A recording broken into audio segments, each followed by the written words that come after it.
Marianne Anderson and I were talking before the break about how to make that decision as to when to put your dog down. Marianne Anderson, again, is from Companions Rest Pet Cemeteries. Again, thanks for joining me, Marianne. You're welcome. One issue that we should talk about when you go to the vet to put your dog to sleep, or if a vet comes to your home, is it okay to hold the pet? That's a decision that you really want to spend some time thinking about. If you feel that you can do it and that your pet's been so good to you through the years and you want to spend your last moment with that pet, then yes, you certainly should. There is nothing wrong with it at all. Most veterinarians will give your dog a sedative prior to inserting the euthanasia into the vein. And so that goes very simply and quickly, and your dog is there with you, and it's got your loving arms around it, and it's feeling safe. Exactly. On the other hand, some people just are not equipped to do this. And so if you're unable to do it, then what you want to do is, first of all, if you're going to a veterinarian, make your appointment at either the beginning of the day or the end of the day, because you're going to be emotional. You don't need an audience, yes. you know, and that assures that they'll be ready for you. But if you decide that, no, you just cannot do that, and you know you can live with that knowledge afterwards, not say, oh, gee, I can't, and then not think it through, and then 3 days later say, I wish I would. And have regrets. Right, so that's the process. But if you're going to stay in the waiting room, that's fine. You can still go in once the euthanasia has taken hold, and you can still go have a nice goodbye with your pet. And regarding that topic, a lot of the information that I pulled up was from a great website, thepetcenter.com. And by the way, on my blog, I will have all the links to the information that we talk about here.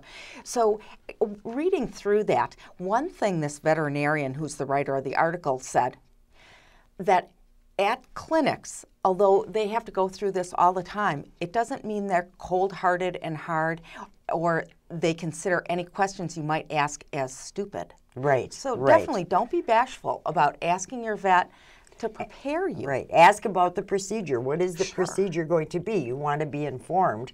Another important thing is, what happens to my pet once I leave the veterinarian's office? Yes. You know, if you're going to have it cremated, you want to ask, where is that cremation going to take place? And is it a group or an individual Right. cremation? Most people want a private cremation, of course. So you want to ask about that. You want to ask where it's being done. You want the name, so that if you have a question and you want to call and talk to them, you should feel free to do that. You have the right to do that. Absolutely. Right. You have the right to check out if this is a reputable place that's doing the cremation. Exactly.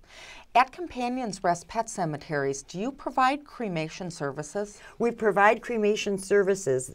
They aren't done on our premises. They're done in Union Grove at Paris Crematory. Someone that you've checked out and has the best credentials. I have totally checked out, has the best credentials, is a loving, caring person, treats pets with dignity, yes. which is what you want in the end.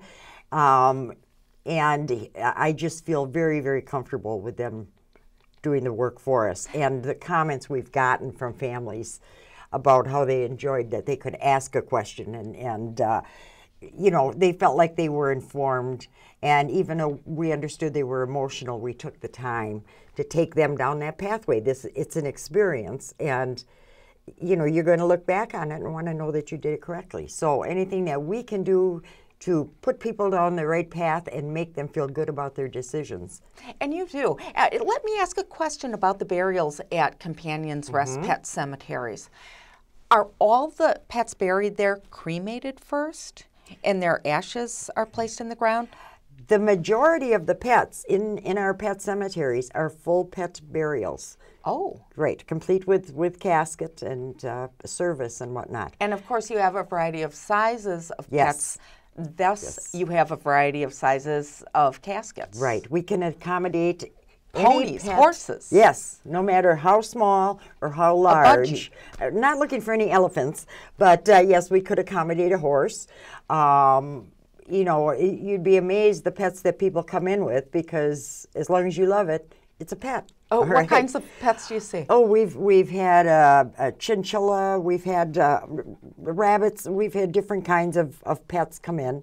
You know, coming into our cemetery to visit us, people talk about their pets. I mean, people have snakes, they have white mice, they have, you name it. It's you know. interesting. We were talking about, since you do human burials as well as pet burials, that oftentimes the people who bury pets are more frequent visitors to the cemetery than the people who have humans. Yes, we have found that out in our facilities, and I also noticed it quickly when we were looking into various pet cemeteries and the options that they have. And we would notice that on the human portion of the cemetery, the visitation was much, much less than on the pet side. What options do you have for people who would like to be buried next to their pets? If people are going to be cremated, we can put their cremated remains into the pet cemetery. Okay, we cannot do a full burial in the pet cemetery, and in turn, no pets can be placed into the human portion of the cemetery. But we do have areas that are close to the companion's rest. The laws regulate that. Right, You're the not laws, I'm deciding not, that. no, I follow the guidelines. Now, you said that the pet cemetery is located relatively close to a portion of the human cemetery? Right, mm-hmm. And so, you know, you can still have full body burial and be very close to your pets. I imagine that if you surveyed a group of 100 pet owners and asked them, would you prefer to be buried,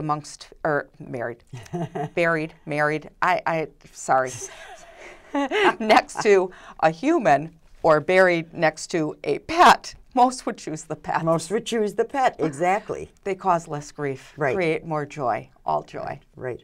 It's a great thing to think about. Mm-hmm. Mm-hmm. It kind of ties in with another subject. I was talking to a woman once, and she was debating, should she get another pet? She was an older woman, and I was talking with her. She said, I just can't get another pet. I can't get another pet. I can't go through the heartbreak again. And I said, but Mrs. Jones, you're on your 5th husband. Oh! Okay, so obviously the trauma of losing a pet is more devastating than the trauma of losing a husband. That's ironic. So yes, I thought you might enjoy that. Definitely. If you would like more information, please go to cemeteriesforpets.com. And again, we're going to have that link on my blog along with a lot of information that you can access. On a final note, before I let you go, I have to ask, as far as easing the pain, a lot of people decide, no, I'm not getting another pet. It's just too painful. I can't take it, or I haven't healed from the last one. What bit of advice do you have for them? Generally, if they're, you know, that adamant and they've recently lost a pet, they have to get past the anger and think about, when they're thinking about all the good times they had with a pet, they're going to want another pet in their life to give love to and enjoy time with. But something people need to think about too is all the pets that are out there. If you cared that much about your pet, you're obviously a great pet mom or dad, and you should really give all that love and attention to another animal that needs it. Great advice. Coming up next, Obey is going to give some advice of her own on the topic. Please stay tuned.